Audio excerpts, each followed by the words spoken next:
Muhammed son nebi, yaratanın Habibi, Medine'nin sakini, ümmetin baş tacı, iki alemin ilacı, gül güzelliğin resmi, Rahiyanın nefesi, gül gönlün ikiz kardeşi, güzellik bahçesinin baş mimarı. Hazreti Muhammed güzel ve hoş kokulu olan çiçeklerin içinde güzelliği ve hoş kokusuyla meşhur olan gül ile özdeşleşmiştir.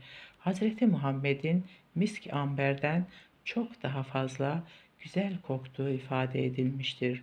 Müslümanlar güllerin bu hoş ve güzel olan kokusunu Peygamber Efendimiz'e hatırlatan manevi bir gül kokusu olarak kabul etmiştir. O alemlere rahmet olarak gönderildi.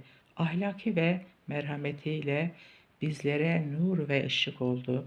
O doğruluğun güzel örneği, affediciliğin ve merhametin en güzel simgesi, yetime şefkat eden, zorda olana yardım eden, insanlığı her zaman yücelten bir elçidir.